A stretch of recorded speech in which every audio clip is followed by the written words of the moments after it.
Introducing On the Spot with David Rodgers. And who you all have been waiting for, David Rodgers.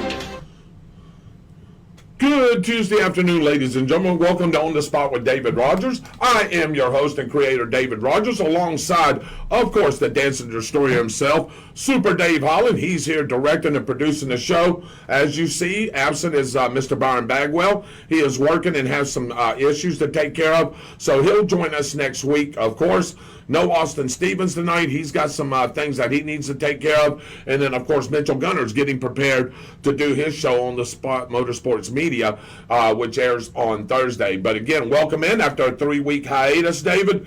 And I tell you, those 3 weeks, man, oh man, there's been many things going on. There's been hurricanes, David. There's been tropical storms. There's been school shootings, David. There has been school attempted shootings, or, threatening that they're going to shoot up schools. We've had another assassination on Donald Trump, which we just heard about over this weekend. Yeah. There's been plenty of football to talk about, especially our Bradford Tornadoes, and, of course, college and pro football as well. A lot of things to get to, David. And, in a short 3 weeks, you wouldn't believe all those things happened, but they sure did. And man, I tell you, I wish we were here to have talked about some of those things. But just like anybody else in life, David, we've all got things going on and things that we need to do and things that we need to take care of. Ladies and gentlemen, I assure you, we love doing this show. But sometimes some things come up, and we want to let you know we're not straying away from the show. It's just, David, Tuesdays seem to be those days that just gets everything us. Comes in play. Yeah. Mondays is supposed to be the start of the week, right? And it's supposed to be the bad day. But it's generally not the bad day. It's Tuesday, something, appointments, David. You got appointments, so do I. Things come up. So, again, we're not getting away from the show. It's just we had some things come up. And thank goodness this Tuesday, David, we were able to do the show. And I'm glad that we were able to. I wish Byron was here, but he can't be, and Austin as well. But I want you to say hello to everybody. Hello, everybody. There you go. And Dave, I actually got a chance to put about 5 hours in the shop today. Yeah, how about that? I seen that on the Facebook post. So you've been here most of the day today. Yep. If you're not cutting hair, of course, here at Hairy Business, if you need a great haircut, how about this one right here? Dave actually did this one for me on Saturday. I know I lost about 10 pounds because I weighed myself, David. I weighed 224. Now I weigh 214. Wow. 10 pounds worth of hair off. Now, I may be exaggerating a little bit, but that's what it felt like. But that's amazing. Yeah, it is. But if you need a great haircut, make sure you come see Dave and Company here at Hairy Business. Not in the Deerfoot Plaza anymore, but right up here north on 301 right here, the old Florida Times Union building. He's got this place looking really good. He's worked hard along with his family members and everybody that works here trying to get this place looking good, and it looks really good, David. I'll tell you, I looked around while we were coming in, and this place absolutely looks amazing, man. You've done a lot of work, man, and I thank you for all that. Oh, thank you. Yep. So anyway, let's get the show started as we always do with our prayer, our pledge, and our patriotic quote of the night. If you're at home, if you'll please bow your head. Our righteous Heavenly Father, let us once again for a wonderful and glorious day, dear Lord. Thank you for this time that we can have together again, dear Lord. After a 3-week hiatus of doing this show, the brotherhood is back, and we appreciate you and thank you for letting us host this show tonight. Thank you for this beautiful day you've given us. Thank you for the beautiful upcoming week that you're going to give us as well, dear Lord. Thank you for letting us live in the greatest country in the world today, dear Lord, the United States of America. Yes, again, as I've always said, we have our own issues and our own problems and things that we need to work out. But with your guiding hand and your touch, we can make this nation great again, dear Lord. Thank you for all our first responders, each and every one of those men and women that go out each and every day and serve our communities so we can be safe every day and every night, dear Lord, and that you just keep a hedge of protection over them and you bring them back safe to their families. And our great military, dear Lord. We love our military, and I know you do as well. Put your hand on them, dear Lord, and guide them and let them make the proper decisions and just keep them safe from anybody that wants to harm us, dear Lord, whatever it is, whether it's domestic, whether it's international terrorism, that you keep a hedge of protection over all those men and women, whether they're serving here in the United States or abroad somewhere else, dear Lord. Bring them back safely back home and to their families. Thank you for the food that we receive each and every day as goes to the nourishment of our bodies and our bodies to thy service. Thank you for the everyday American worker, dear Lord, that goes out there each and every day, that tries to make America grow, tries to make America prosper with the jobs and the skills that they have, that they work and work hard so we can make this country prosper again, dear Lord. Again, any spoken or unspoken prayer requests, dear Lord, you touch each and every one of them as you know what their needs are. You've got the healing and guiding hand, and you can make everything better again, dear Lord. Again, let us thank you for this time you've given us, dear Lord. Thank you for this day. Thank you for the rest of the week you're going to give us. And just thank you for the brotherhood and the blessing of this show. And we ask for these things in your Son's name, Jesus Christ. And the congregation says, Amen. Amen. All right, Dave, you know, we always do our prayer. And of course, we got the pledge. We always want to do our pledge. So I know you got something up there. So we're going to stand, David, and let's do our pledge right here. There it is. David, I'm going to ask you tonight if you'll lead us. Thank you very much, David. I pledge allegiance to the flag of the United States of America and to the republic for which it stands, one nation, under God, indivisible, with liberty and justice for all. Amen. Amen. Thank you so much. Again, welcome into On the Spot with David Rodgers. I am your host, David Rodgers, creator and host of On the Spot with David Rodgers. No Byron Bagwell tonight, as he is trying to take care of a couple of things that he needs to take care of. Dave Holland here is here with me, our director and producer. We call him Super Dave Holland, the dancing destroyer.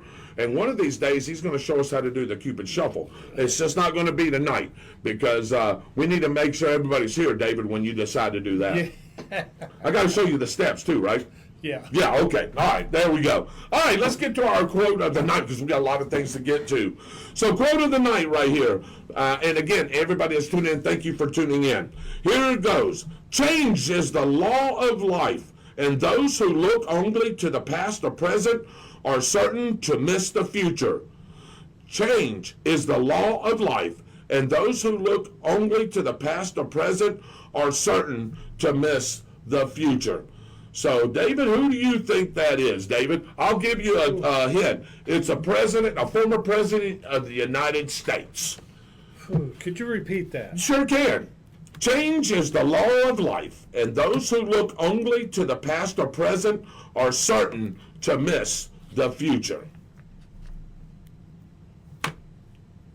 A former president, guys, tune in or chime in if you think you know this. Change is the law of life, and those who look only to the past or present are certain to miss the future.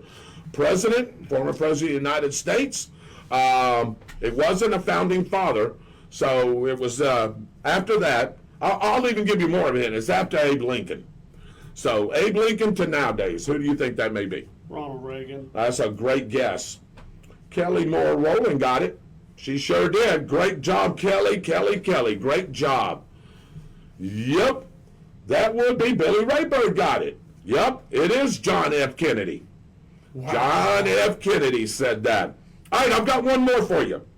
The measure of intelligence is the ability to change. The measure of intelligence is the ability to change. So who do you think said that? I'll give you a hint. He was a famous physicist and mathematician. Yep. Who do you think that may be? The measure of intelligence is the ability to change. A famous physicist and mathematician. Who would you think that would be? Y'all can chime in. If you're watching the show, again, thank you for tuning in On the Spot with David Rodgers. I am your host, David Rodgers. Dave Holland with us tonight. And Byron Bagwell, a couple of things he needed to take care of. And Austin Stevens is not here. So, Shirley Bagwell got it right. Einstein? Yes. Albert Einstein said that. How about that? Quotes of the night tonight were about change. And ladies and gentlemen, I assure you, over the last 4 years, everybody's seeing what has gone on in this great country. Inflation, food prices are up, everything is up. Loss of jobs, illegal aliens coming into this country. And, our government right now has done nothing about those things. And it is time for change. And, do I think Donald Trump's the answer to that change? I really do think so. Because the current administration and the lady that is running against him, which y'all all know, is trying to piggyback his coattails and saying the same things that he's saying. But my question to her in this administration is, what have you been doing the last 3.5 years? If you're preaching it now, why wasn't this taken care of 3.5 years ago? When Donald Trump left this country after he got beat in the presidential race, and we can talk about that all day long if we want to, what possesses them to think that everything is so hunky-dory? And we know it's not. Every American that I've talked to and everybody that I've talked to has said the same thing I've said. Things are not good. Things are very high. Things are very expensive. A young couple can't buy a house anymore because the interest rates are out the roof. Try to go buy a new vehicle. It's $20,000 more than it was 4 years ago on any new vehicle. And just your simple commodities. Milk, eggs, cereal, butter, you name it. And some of that stuff, David, is 20 to 45% higher than it was 3 years ago. That is just amazing. Amazing. So I ask you as Americans, David, and I'll ask you too. Look, if you want to keep living this way, and you think this is right, I'll just go ahead and go on the record. Vote for Kamala Harris. Seriously, if this is what you want. If it's not what you want, you know the guy that's running against her, President Trump, who was president before this administration, you've seen what he did. There's proof in the pudding. When there's proof in the pudding tends to generally taste good, doesn't it? Yeah, the pudding tastes really good. So if you think everything is hunky-dory, as she says it is, and this administration says it is, then you vote for her. If you don't, I urge you to early vote, and I urge you to go to vote in the general election and vote for President Trump, because right now we need some change in this country. And I just don't believe that this current administration is doing it, David. And take politics out of it for a minute. I mean, if this was me and you running, and I see what you were doing, and then I'm the candidate that can fix this, you would want to vote for me, whether I'm a Democrat or Republican. So take political affiliation out of it for a minute. You got to think as an American, what is right and what is wrong? Is this all right with you?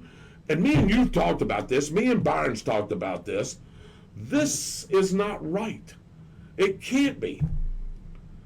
I mean, I know what I make every week, and I know that when he was in office, I had a nice little chunk of change extra. And I'm not saying I don't now, but I do pay more for groceries. I could have that bigger chunk of change again if it wasn't for the price of everyday needs and the commodities that we use. I mean, you see it. Hey, your hair products for this place. 3 years ago, what were you paying? You've seen the price difference in your hair products, haven't you? Yeah, they've went up a little bit because of, I guess, COVID and, all the mess that brought. Well, that's part of it, yeah. But, I mean, you have seen an increase, right? Yes. But you know what? You're a good man. 3-4 years ago, you were charging $10, and you're still charging $10 a haircut. Because you know what? You want to make it affordable for the people. Exactly. You know what I mean? I guarantee you, if you wanted to, you could charge $25, $30 for a haircut if you wanted to. Everybody else is. Yeah, everybody else is. I guarantee you go here in town and you go to these different ones, and you know, I'm not saying anything bad about them. Hey, I'm sure they're great hairstylists. I know some of them. You do too. But it's a matter of what do you want to pay. Yeah, Do you want to pay $10 or do you want to pay $25? the people that worked for me before I moved from the other location, they opened up a shop and they started out at $10. Yeah. It's 3 years now, right? Yeah, three and a half. Okay. And they're Yep. charging $25 now. Do you know why? Because obviously, and again, that's why I asked you. I'm assuming that they got to pay more for employees. You know, I don't know how most of these shops work, but I guarantee you the stuff that they use, the hair color, the things that you use to keep this shop running. Not much. But obviously, they're thinking it is because they raised the price, or they're hungry for money. You know, and look, you know, that's They're hungry for money. Everybody else is raising their price, so they figured they can raise their price too and Yep. get what they feel they're worth. Yeah. And again, that's just some of the things that we're going to be talking about. Lisa Moody Tomlinson, hello, how you doing? Yes, I'm feeling a lot better. Yeah, I've just been a little tired lately. Got a lot of things going on. Football Friday nights, of course. You know, that gets to me. And then we got to do promos on Sunday, me and Byron. And then we got to work every day and things that we do around the house. But Bam. yeah, and you know, before you know it, it's here. Yeah. You know what I mean? Next Friday we'll be here shortly. And that's homecoming. And here we go again. Austin Stevens is watching. He says, I call it conflicting schedules. That is too.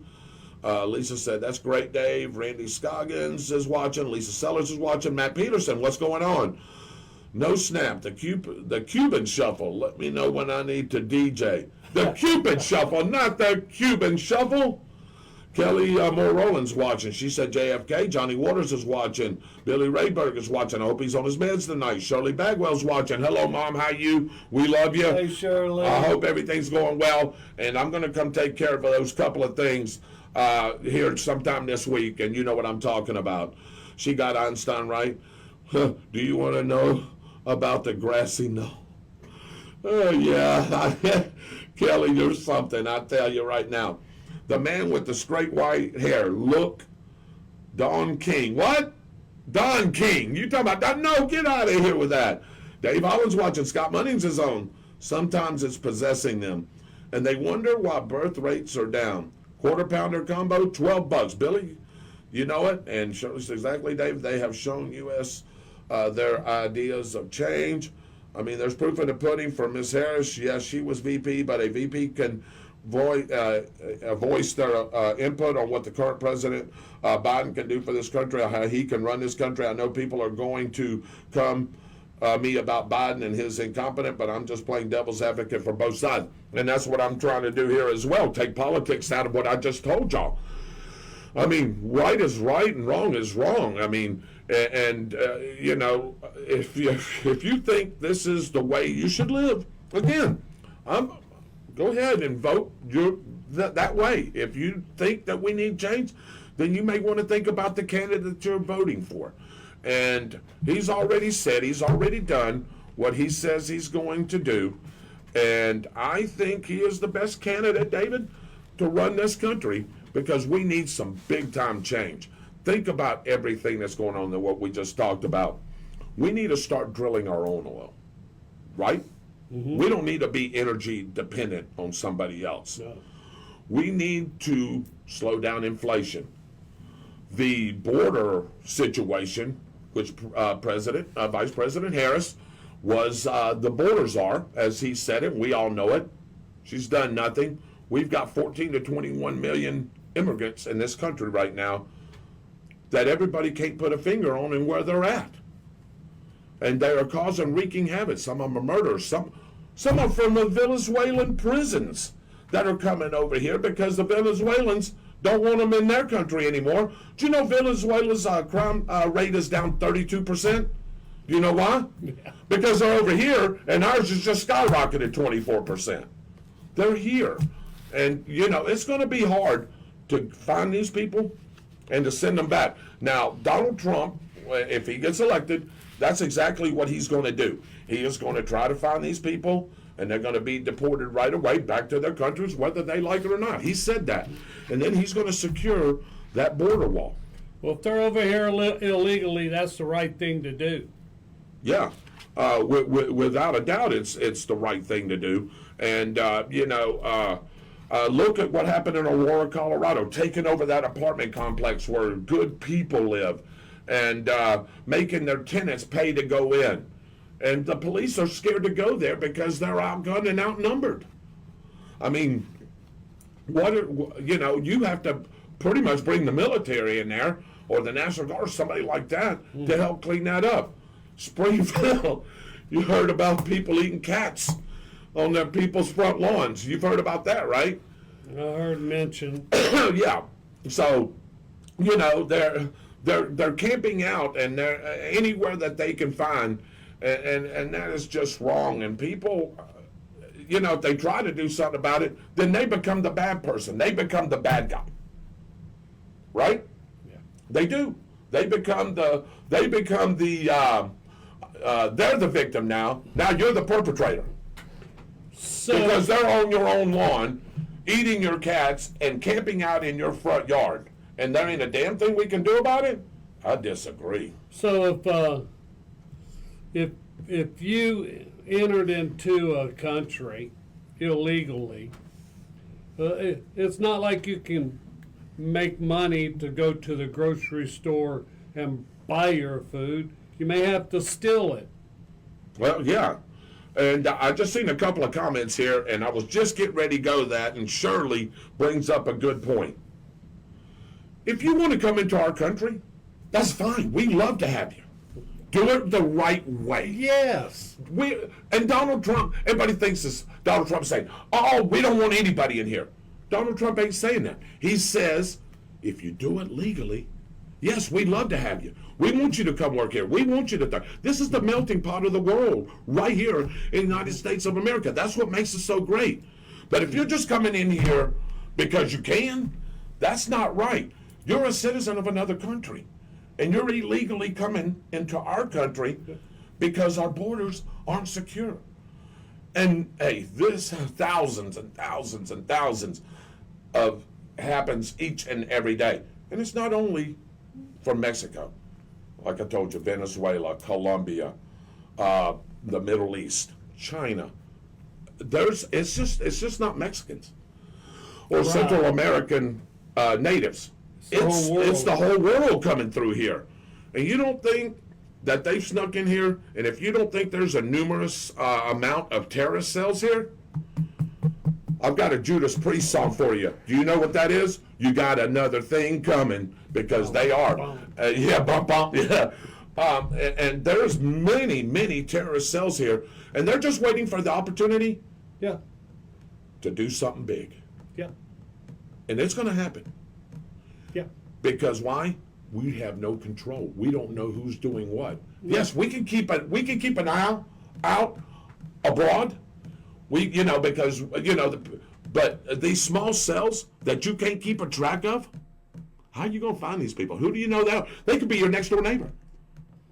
They could be your next door neighbor and could be part of one of the biggest terrorist cells you've ever want to know. That's what's so crazy about this country. Let me see here. Drill, baby, drill, Billy says. Oh, absolutely. Austin Stevens says, and unfortunately, we do live in a country where capitalism rules, and corporations and companies are going to capitalize on what they see fit. And unfortunately, the government can't fully regulate, like Ms. Harris said during the debate.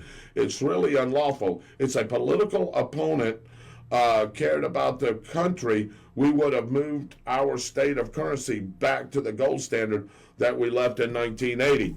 I'll agree with you, Austin Stevens. The problem is we've printed so much money, and we are in so much. I'm going to give you, yes, but let me tell you something.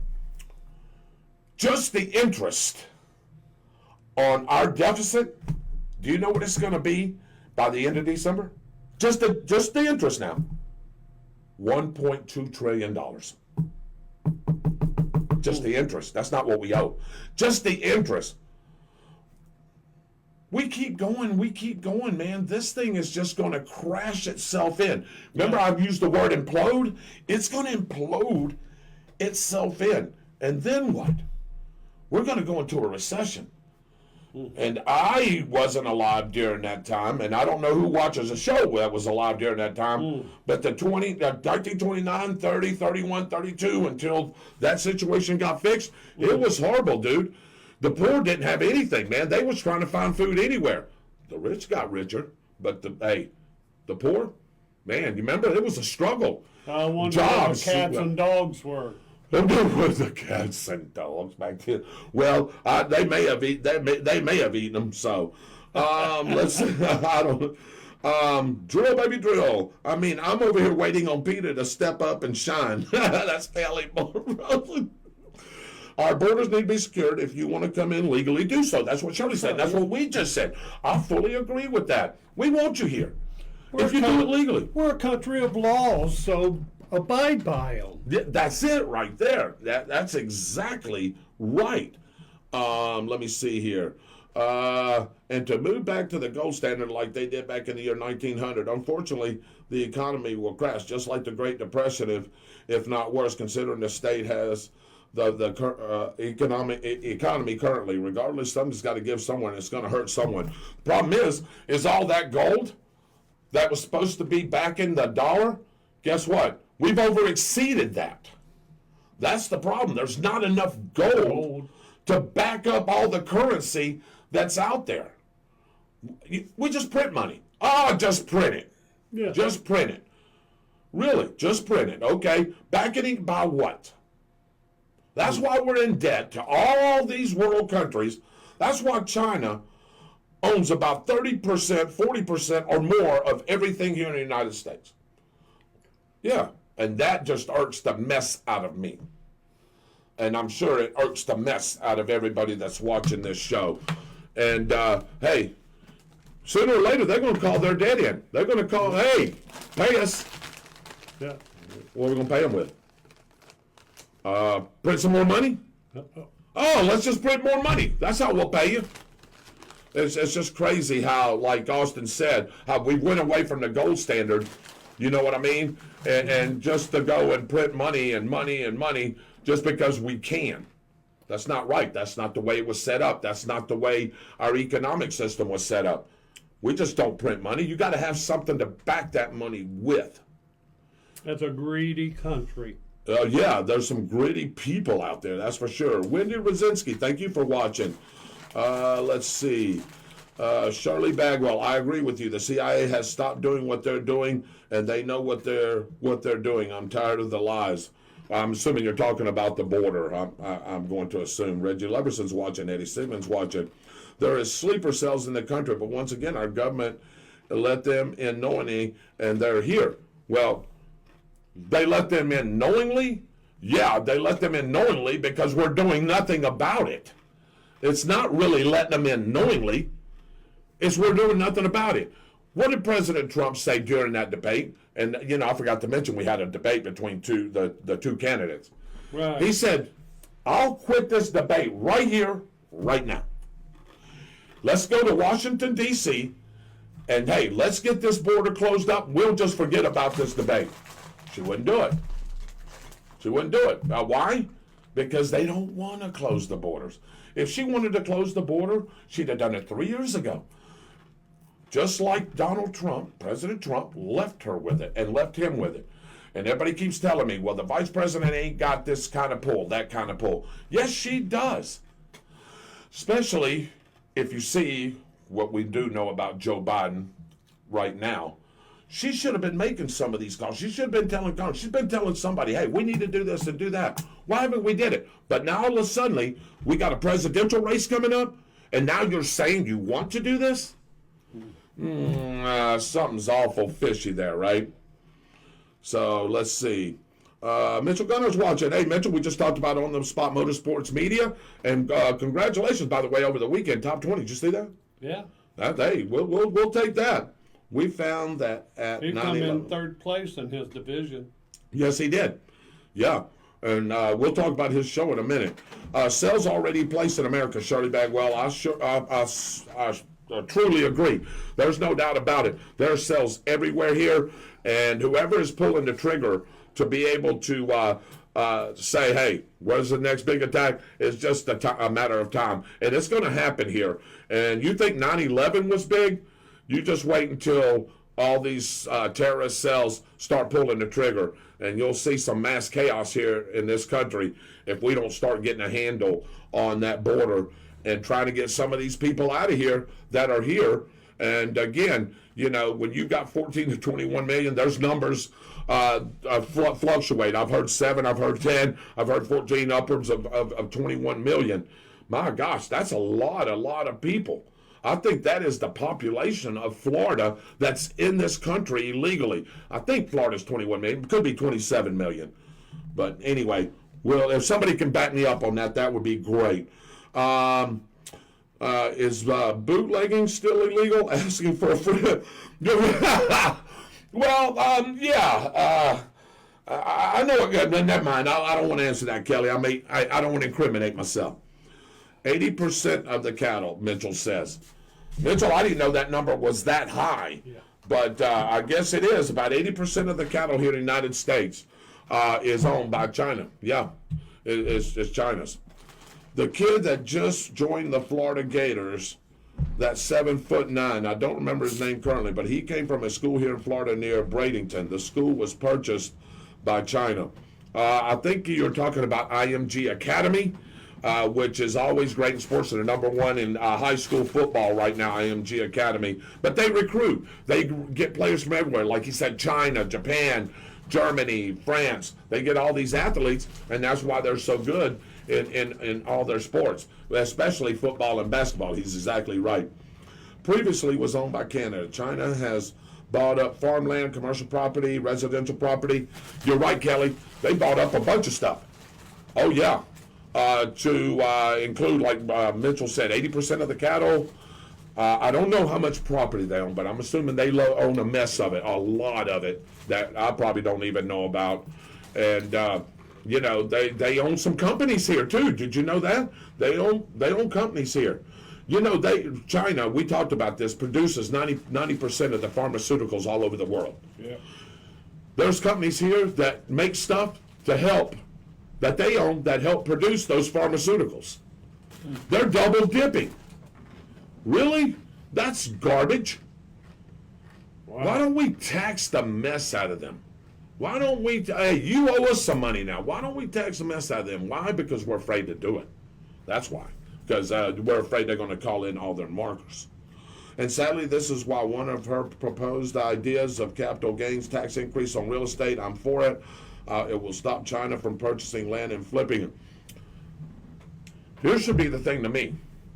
Unless you've got a special grant or a special visa from the United States government, if you're a foreign entity, if you don't have special permission, you should not be, and it's got to benefit us too.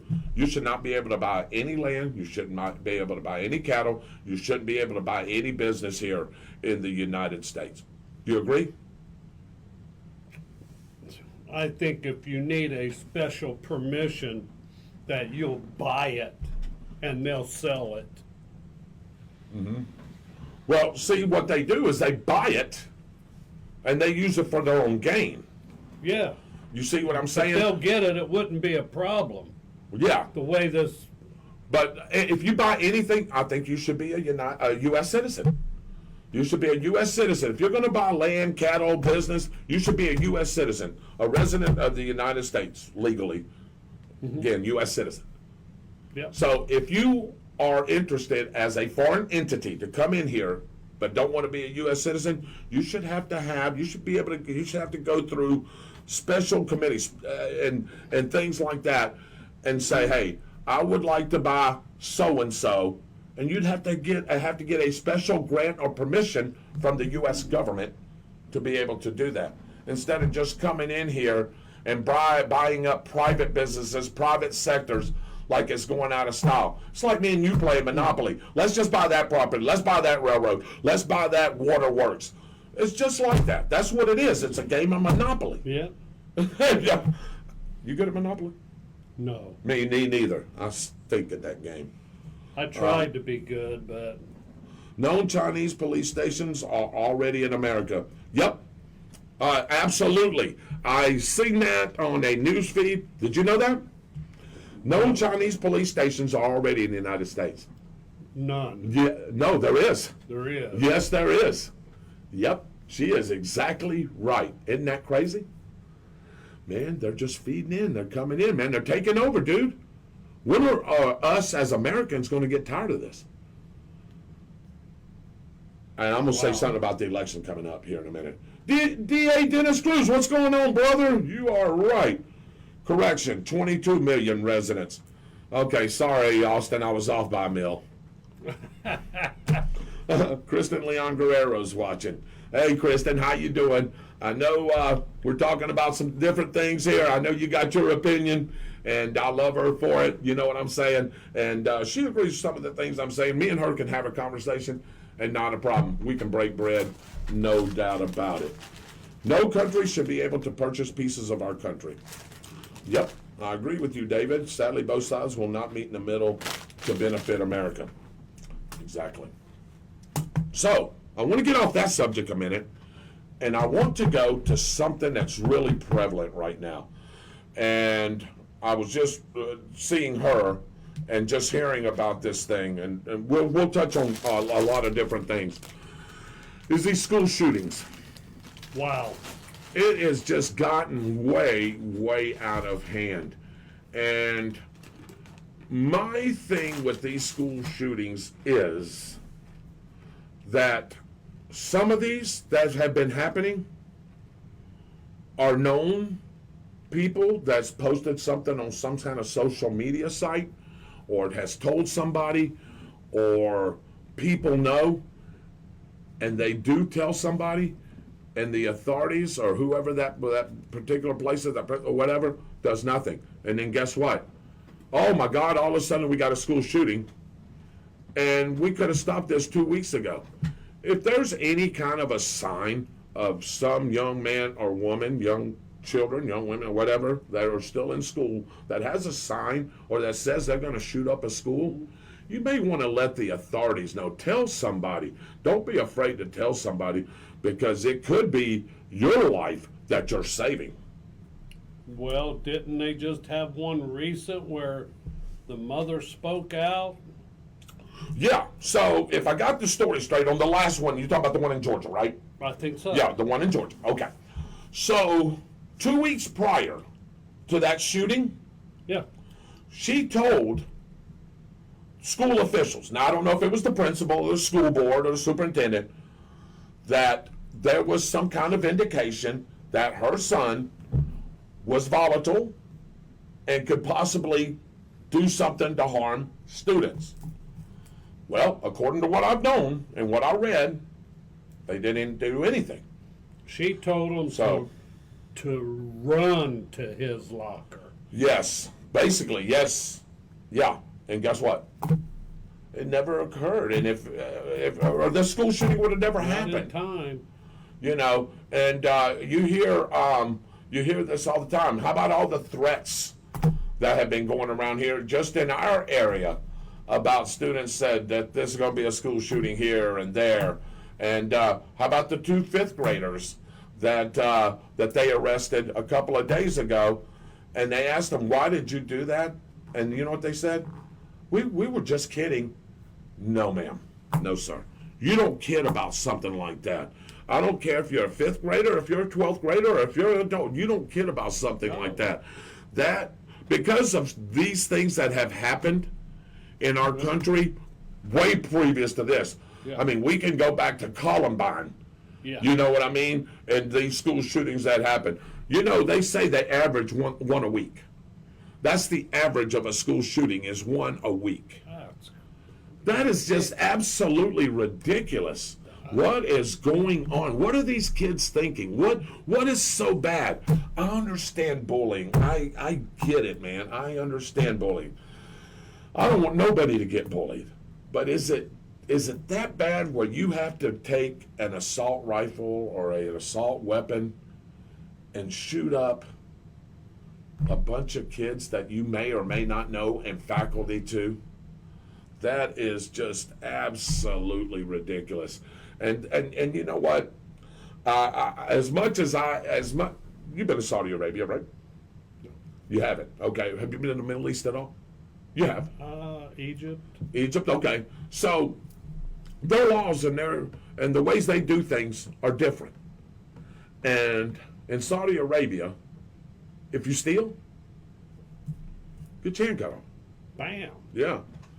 If you murder or adultery, the guillotine. Bam. Your head comes off.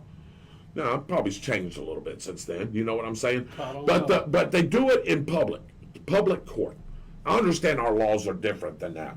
But, you know, when I seen that, I was very, very shook up. It really put a thought in my head like, I don't want to mess up here. That's for sure. Yeah. You know what I'm saying? Because if you mess up there, the religious police, the civilian police over there, they're going to detain you, and they're going to make an example out of you. You know how that goes over there. They already think America's laws are lenient, which a lot of them are.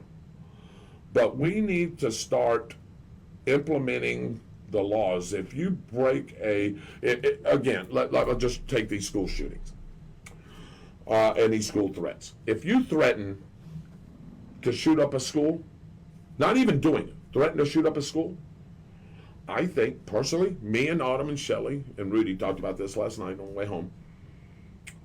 I think it ought to be mandatory life in prison. Mandatory. I don't care if you're a fifth grader or not. You shouldn't do that. You know right from wrong. That is wrong. Playing a joke, that's just nothing to joke about. And then hold the parent. Then hold the parents responsible for some of that action. I get it. You don't never know what your kid's doing 24/7. I understand that. But there's got to be some accountability somewhere. The sheriff down in Volusia, have you seen his little rant and rave? He said that if somebody threatens to shoot up a school in his county, they're going to be put all over the news. They're going to be arrested. They're going to be put on every social media, every news outlet you can. It's going to cost you money because, yeah, did you see that? Did you read that? It's like $21,000 or something to come to investigate that. It's going to cost you that. Volusia County. Yes, right? yeah. The sheriff down, I can't think of his name. But anyway, it's going to cost you that. We're going to put your parents' mugs out there. It's just going to be a whole embarrassing situation because he said that stuff is not going to happen in his county. Just like I'm sure Sheriff Gordon Smith don't want it to happen in his county. No. You know, we've got to stop somewhere and hold somebody accountable for their actions. I'm sorry if you're a young kid. I really do. I don't want you to lose your childhood and growing up and being able to go to dances and this and that. But if you decide to do that, you are stepping into what? You are stepping into an adult situation. Yes. If you step into an adult situation, then you should be punished like an adult. Yep. You shoot up a school, should be tried as an adult, man. I'm sorry, man. I'd like to say adults don't joke like that, but you never know. Yeah, well, let's go here. I agree with you, David. Sadly, both sides will not meet in the middle to benefit America. Yes, I agree, David. Our country is being purchased bit by bit, and sadly, the school shootings have been reported and occurring on the east coast of the U.S. Example, the one in Georgia. If you've known about your child having a problem, don't turn around and give them a gun. Now actions have consequences, sadly. Unfortunately, people are not alive today, but I'm glad that the parent is in jail now. Again, you know, somebody's got to be held accountable. Shirley said, eliminated. Yes, I got you, Shirley. I would like to say more, but I will be banned off Facebook and I'll live in Facebook jail like my father. I'm not kidding. I might have an answer on what's going on with these kids. If your kid is dissecting the family pet, there's going to be a problem eventually. Yeah, note to parents. Yeah, absolutely. Shannon Ford's watching. And I've been in a house with firearms all my life. I'm 22 years old. I've been trained on firearms. Why? Do people do something stupid like this? I get their kids, but I never would cross that line. Prime example, David. Let's go back. He brings up a good point. Yeah. When me and you was going to school, and if we was hunters, even if we wasn't hunters, we just wanted to shoot our gun. We could keep it in the back of our rack, remember? Yeah. In the truck, you put it in your gun rack right there. You parked your truck in the, or your car or whatever, in the parking lot. Nobody ever said a word. Nope. And back then, if I had a problem with you, I'm going to go get my rifle. David, meet me out back of the parking lot right here. Me and you're going to settle this out. If you whip me, that's fine. If I whip you, that's fine, and it's over. Yeah. But see, nowadays, it's not like that. They don't want to fight with their fists. They want to fight with weapons. That's the easy way. That's the easy way out. That ain't fighting. That ain't fighting. That's just pure cowardice to me. Yeah. Pure cowardice to me. And if you have to have a weapon to defend yourself, and I get it, I know other people have weapons, but if you got to have a weapon to make a problem go away, then that's just the wrong. It's one thing using a weapon to defend your life, Yeah. but you're in an argument or you're upset because somebody said something about your mom. Mm-hmm. Getting a gun isn't going to So no. answer that problem. No. It's just going to make it worse. And even fists really don't answer that problem, right? Now, I mean, No. even fighting doesn't. But it's better than grabbing a weapon and firing off on somebody. Yeah. I mean, if you feel better after whipping some guy or some gal, okay, well, then it's done and over with. But, these kids, like I said, there's too many gang affiliations, too many little cliques that are involved in these things that aren't right, that are illegal to do. And that's where all this mentality comes in there. I'm going to tell you what else I blame too. And I think Kelly Rowland said it right here. She says, in my day, every boy had a rifle. Never a school shooting. That's what we were just talking about. Absolutely. Yeah. We had a rifle. Yeah, in the back, right there in the gun rack. Everybody's seen it. That's beautiful. That's a beautiful gun. Gauge. Yeah. Hey, and you and your buddies after school, guess what? Y'all go down there in the woods somewhere, fire it off. Hey, clean it up, put it back, and go home. Yep. Now you hear a gunshot and it's like, oh my God, what's going on? That's where the way society has changed from that time to this time. And think about it. That was only just, 45 short years ago? Ah, dang. That's crazy. That's crazy. How times and how society has changed on how we view things. What's it going to be like in another 20, 30 years? Oh, I don't know. Am I going to be around to see it? Are you going to be around to see it? I don't know. But I know my grandkids will. And your grandkids will. My kids will. My grandkids will. Yeah, I don't know what they're going to be facing. I really feel bad for them. I mean, I just want them to be able to live in a country that thrives, that is safe, Yeah. and you can make fair, and you can make a good living. Do what you want to do. That's what our founding fathers' principle was. You can do whatever it is that you want to do if you do it the right way. I mean, look, Elon Musk, one of the richest guys in the world, involved in space, SpaceX, he's involved in other things. Yeah. He did it the right way. He made his money the right way. So, you know what I'm saying? You can do whatever it is that you want to do, but do it the right way. So, let's see. Gordon Smith's watching. How about that? Hey, Gordon. Hey, Gordon. Too many violent games for kids. Hey, Shirley. Oh, my goodness. She took it right out of my mouth. My gosh. I think we're on telepath. I think we're on telepath. That's exactly right. We were talking about this at work. The need for speed, Grand Theft Auto, all those games that are out there, Yep. kids believe it. Kids buy into that. Hey, I can have me a nice ride. I can have me 4 or 5 women. I Just can go have take many it. guns. Yeah. Those games right there, Shirley says, gets in kids' mind. And guess what? It warps them. And then everything they hear on social media. Man, I've been saying that for years. Yeah. Those war games, especially. Mm-hmm. The killing and sniper killing and In the game, they get back up. Oh, hey, man, I'm alive again. Yeah. In real life, you can't do that. no, but the techniques they teach you in those games makes you feel like you want to try. You're some. invincible, doesn't it?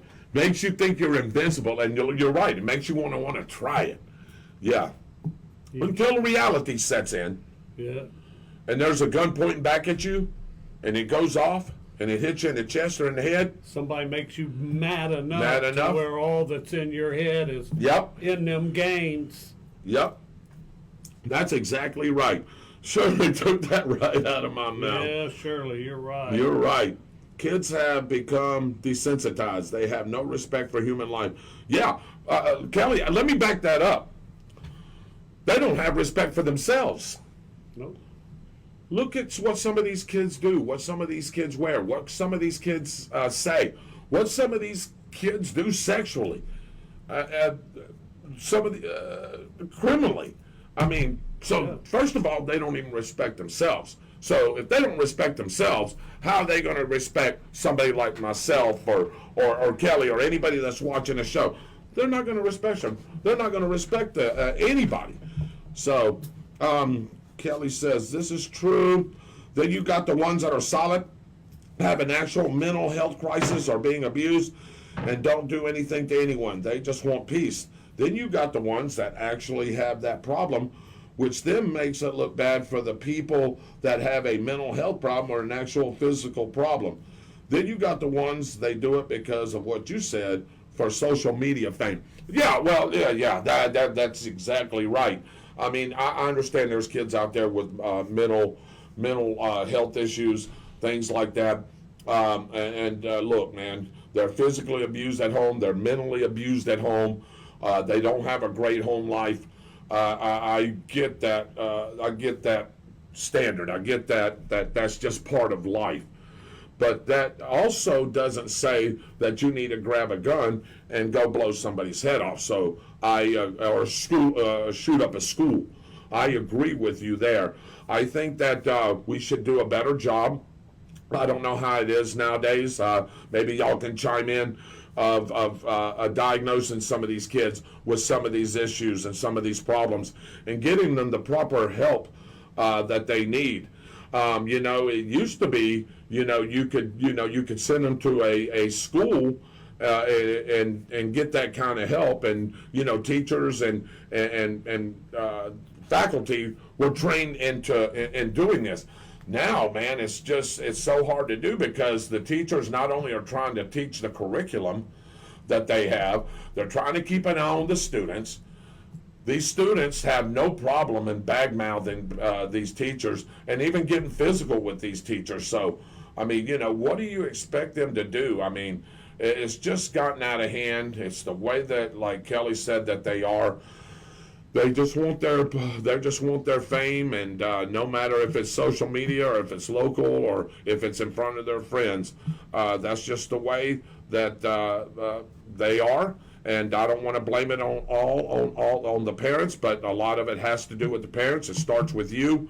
And, if you got a broken home, I understand that. We've always blamed on broken home. There's not a father. There's not a mother. But, you can't keep your eye on your kids 24/7. There's no way around it. So, the parents definitely have responsibility, but the kids have responsibility too.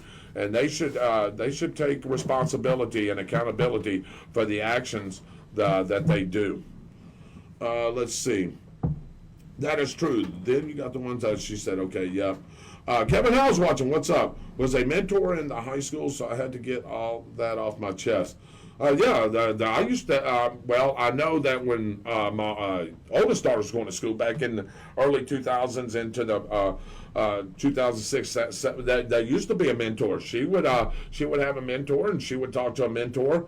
But I think those are pretty much gone nowadays. And if there is, I don't hear if these kids have mentors or not mentors. So that's a great question. Barbie Crawford's watching. The government has told us to get soft, then the problems like this arise because children respect the laws and principles of the universe. That's just, I hate it, and I wish there was, we got to figure out something to stop this. You're not going to stop it fully, but just the amount, the amount of times that this happens, there's got to be something that we can put into place to stop at least a lot of these school shootings. Well, not all kids are bad. Absolutely not. And the ones that are a small group compared to the good ones, I think.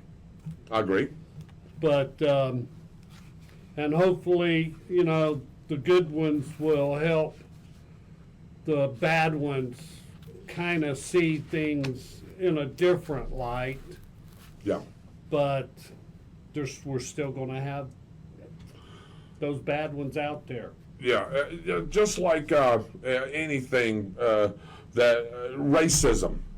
There's always going to be racists and racism, and no matter what we do, do I think it's came down some? Absolutely, I do. From back the slavery all the way into this century, last century and this century, I think we've worked on it. Is there still some of that? Absolutely. I think there's still a lot of it, but I think we're getting better at solving the racist problem, the racism problem. We need to do better, though.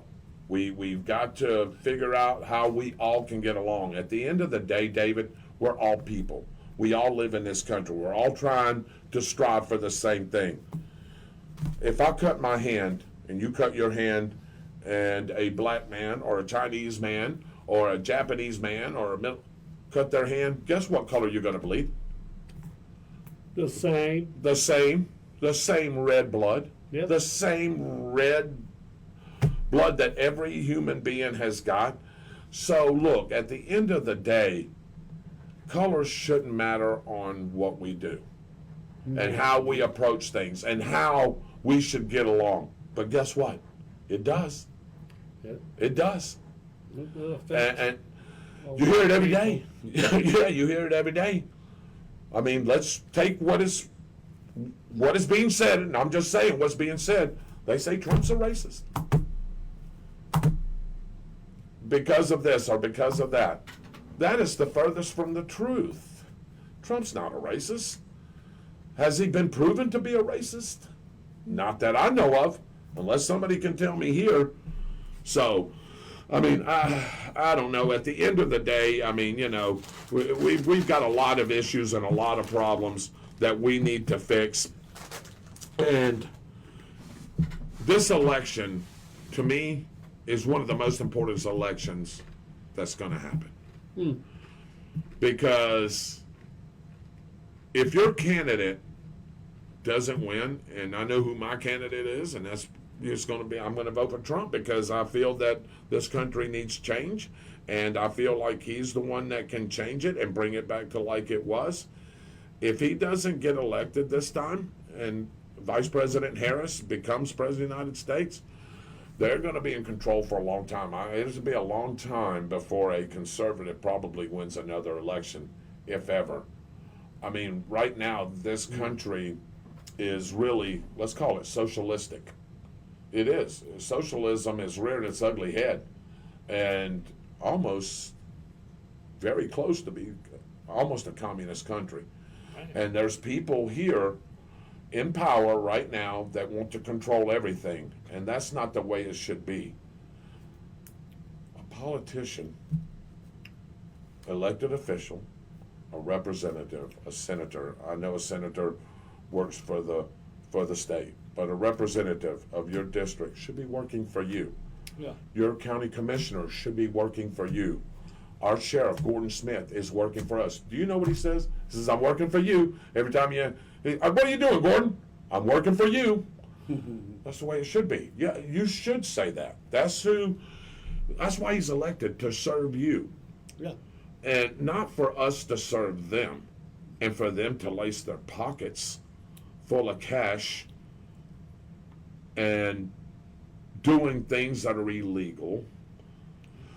Well, Instead, they should be focusing on what we need. Well, I as know people. the Senate is working for the state, but we are the part of the state that they're working for. Yeah.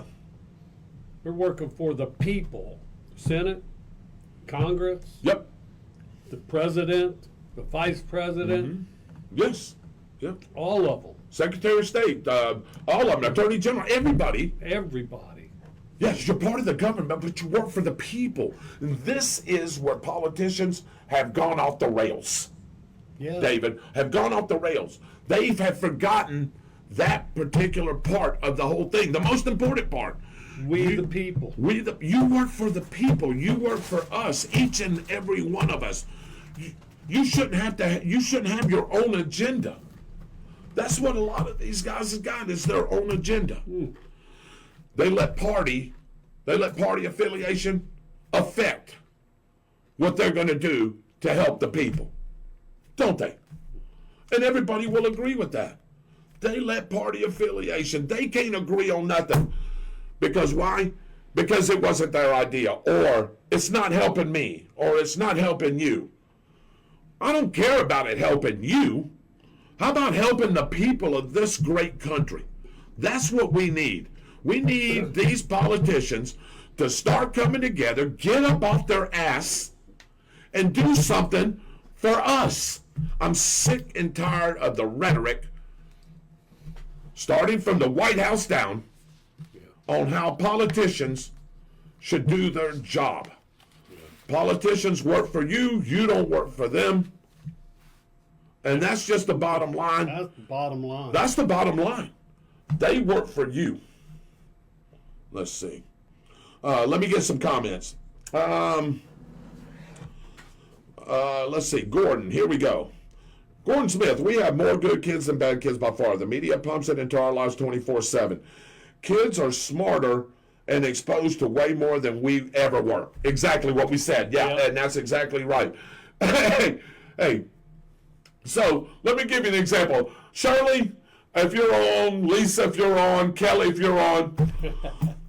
Hey, we bet Friday or Saturday night, if I didn't have whatever, Saturday night, let's call it. We're all sitting around watching TV and popcorn, right? Getting your popcorn.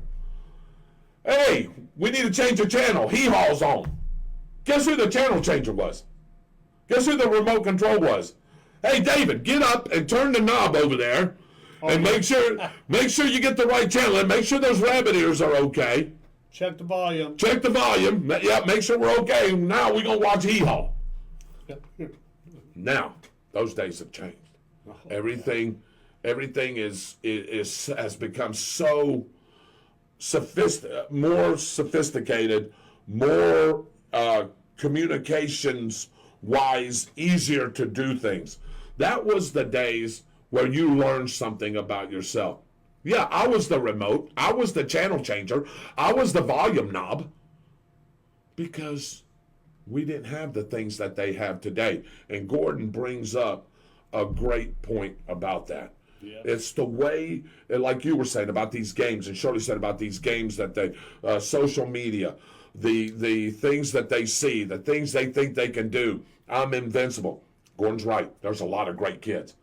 A lot of great kids, and we have some in our high school right now. Yep. I can name a bunch of them. But then there's the ones that aren't so great. And I'm glad you said something. You said something that really appealed to me, and is like the good kids rubbing off on the bad kids. Trying to sway them not to be bad. I wish that would happen. I wish that could happen. Does it happen? I'm sure it does in some instances. But for the most part, probably not. But I wish it would.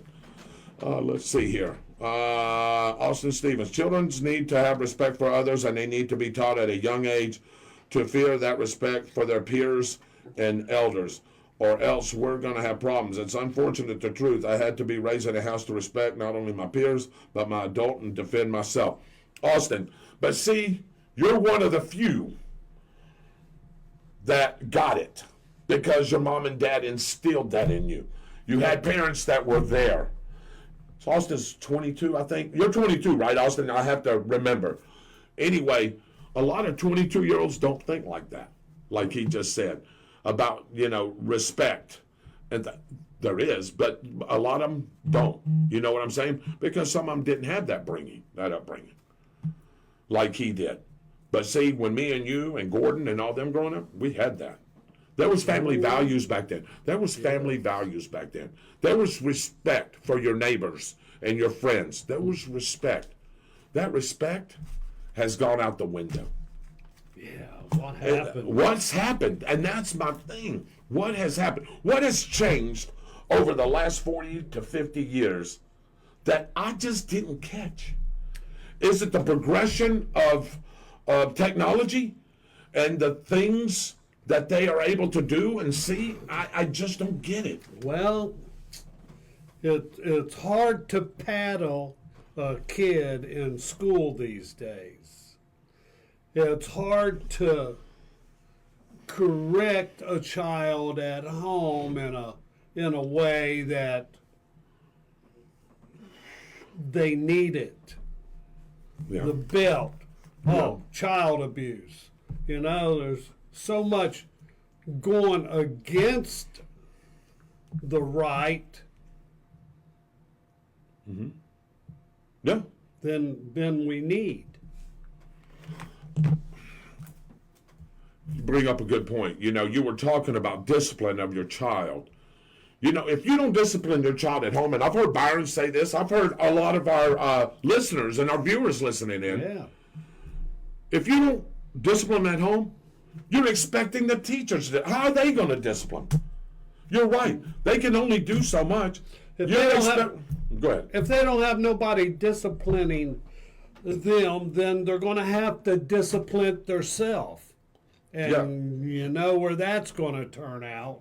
Yeah, but I agree. I think our society and parents ask too much of our teachers, in a way. Teachers are there to teach. Yeah. They're not there to police your children every day. Or raise them. Or raise them, pretty much, yeah. If you're not doing that at home, and they're not, or if you are and they're not listening to you, you think they're going to really listen to a teacher? No. Once disrespectful, generally always disrespectful. What's the consequences? And what's the consequence? Listening to your teacher or your parents. Yeah. Well, we'll take your phone away. And I love this one. Here's one for you. The audience will love this one. Kid does something wrong, right? All of a sudden, the call goes to the parent. Parent rushes up there. And you did what to my child? All right. What did you do? You mean to tell me you said this to him, or you did this or did that? All of a sudden, now it's a big problem. And really? And the parent doesn't understand. That's a bunch of horse crap. And the parent doesn't understand why the child opened fire at somebody. Yeah. How about that?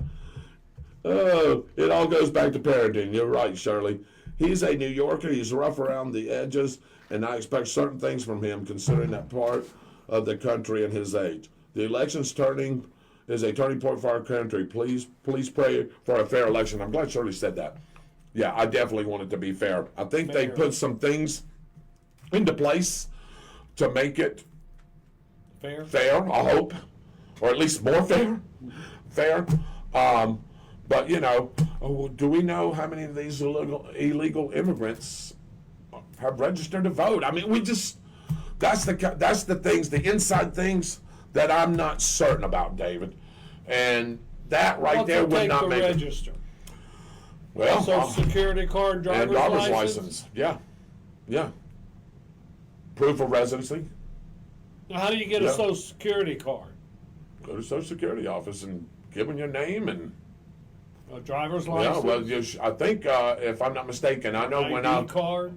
birth certificate, I think, right? Don't you have to have a birth certificate? Maybe not now. Gordon, or maybe somebody that No, knows I about that a think- little more. I think you do. Okay, so if that's the case, I then, think you do. but then if that's the case, then they shouldn't be getting no kind of Social Security card. No, exactly. Right, all right. And to get an ID, to get a driver's license, I'm not sure. Maybe Gordon can answer that a little bit more than I can. I'm not sure. I thought you had to have some proof of residency and some kind of photo ID Well, you're or electric something, bill. or some kind. Excuse me. Yes.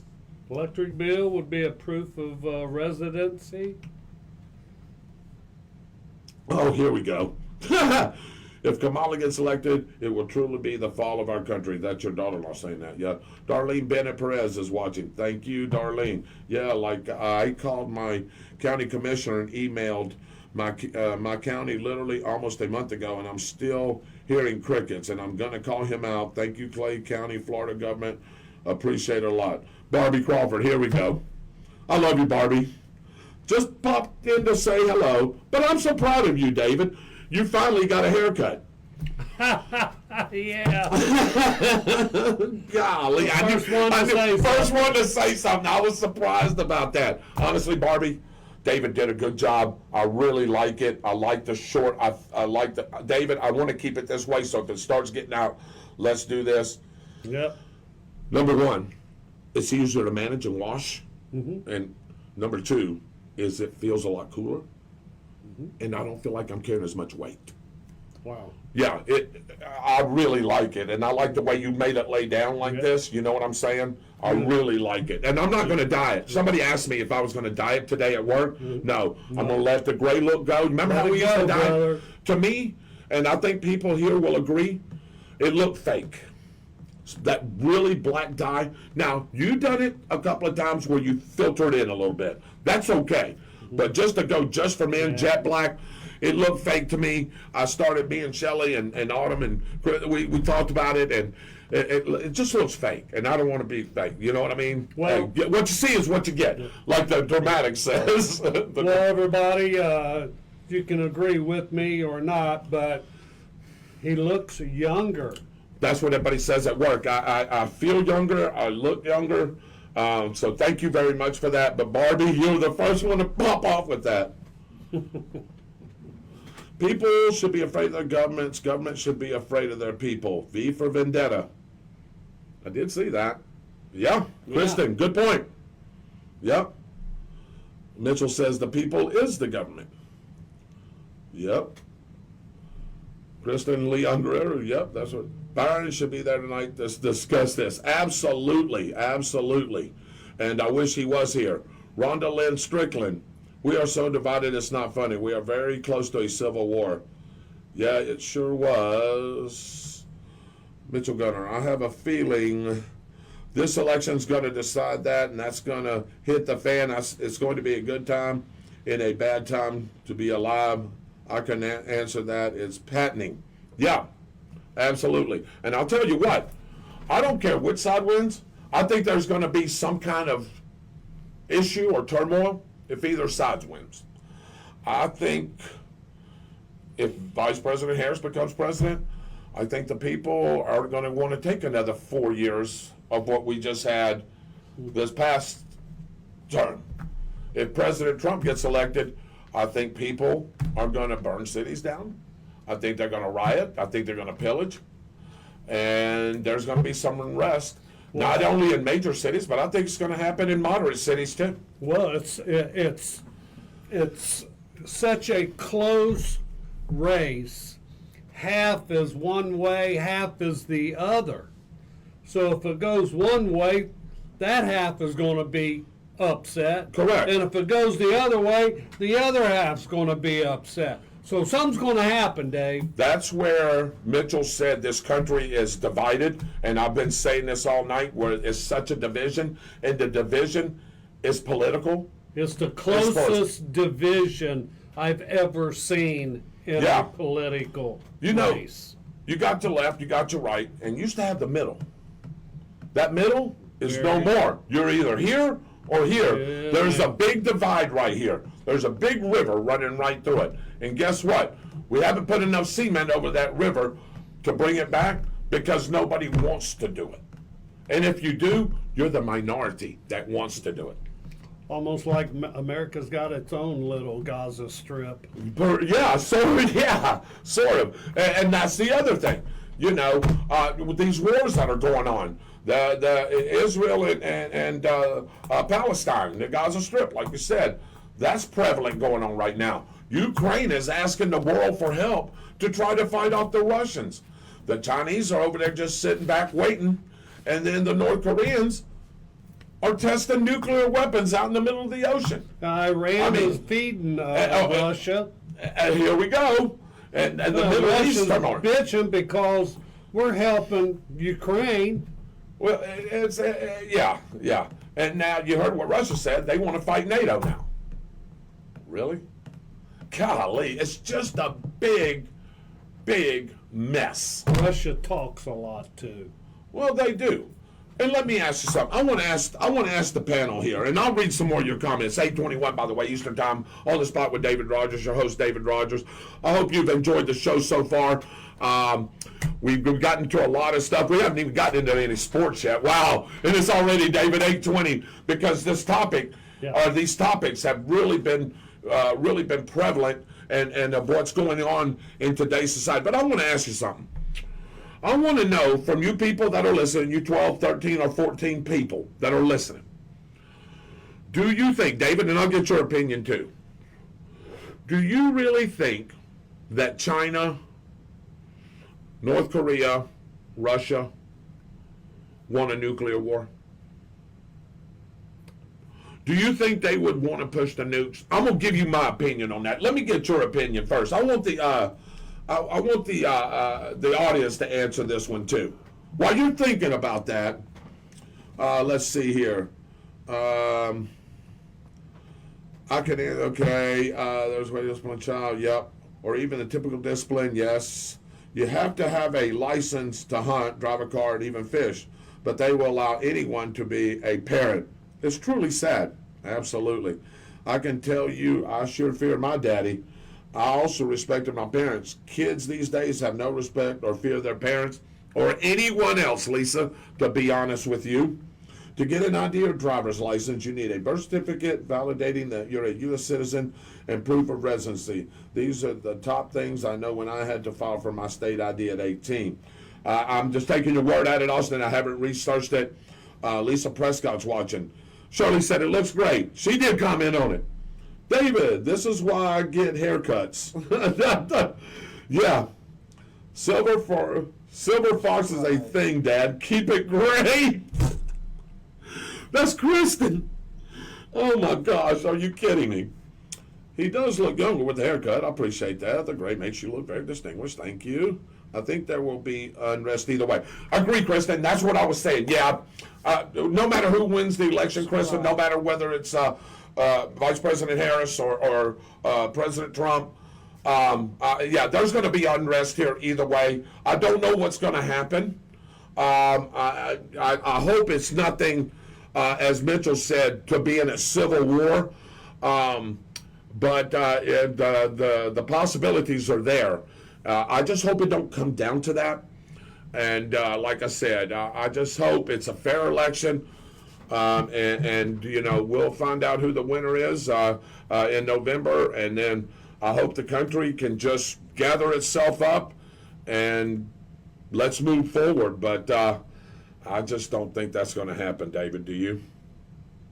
I just don't see it. I'm hoping I'm wrong. Anyway, nuclear weapons, Dave. Yes or no? Do they have them? Yes. Oh, absolutely. Do you think they'll use them? Do you think they want to use them? Mm-hmm. Not necessarily, unless they have to use them. Okay. I agree. I'm going to say no. And let me tell you why I say that. Out of all those nations that I just named,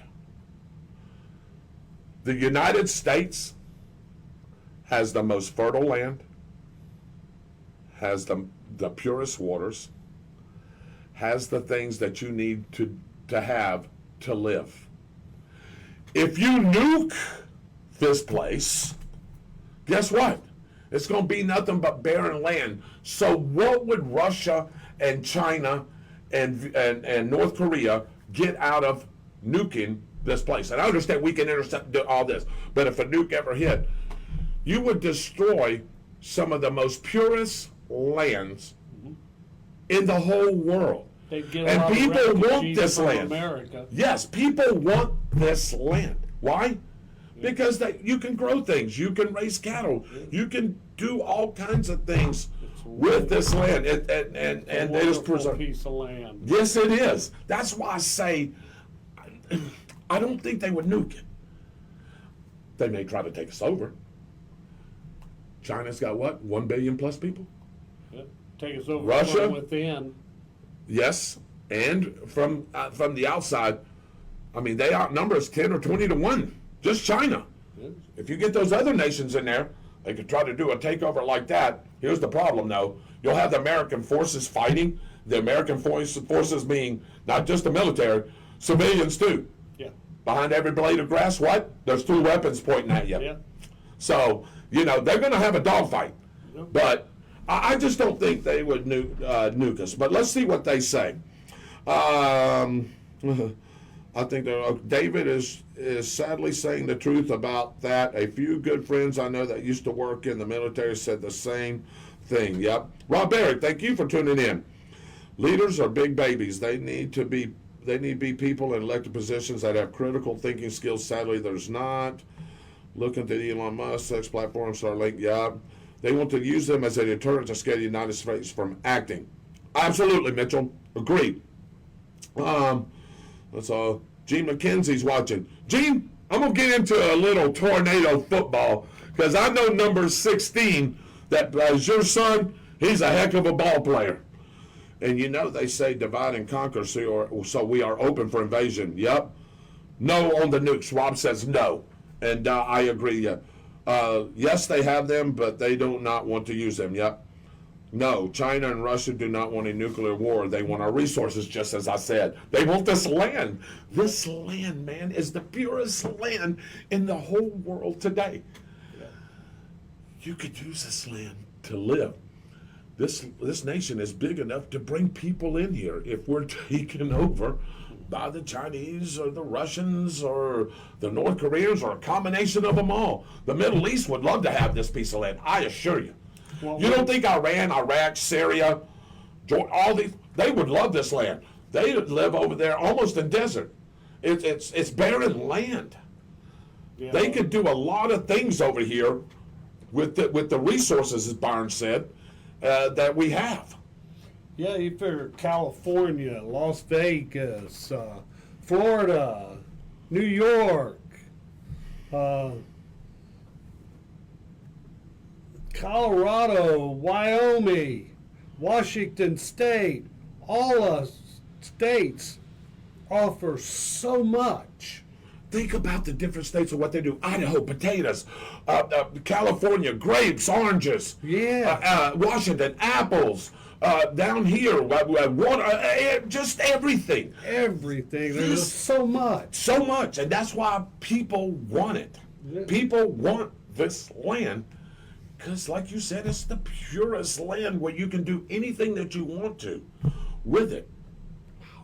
Cattle, everything. Think about it. All right, here we go. Let's see. You don't have to, right. I live on the world's largest Navy base, which he does, and talks around here. It seems like the war is always inevitable, but not nuclear war. Other options will be exhausted before those even come into play. I think so too. Miss Shirley, you're exactly right about the U.S. being open for invasion, and these other countries are sitting back, taking notes, and making plans. The U.S. scratches China's back. China scratches the U.S. back. They both going to lose if they win at war unless one nuke the other. And again, what is that doing? There's nobody wins. Hey, in a war, don't you want to be a winner? I'm asking. In a war, don't you? You don't go to war to kill yourselves off. If anything, right? You want to enjoy the spoils of war.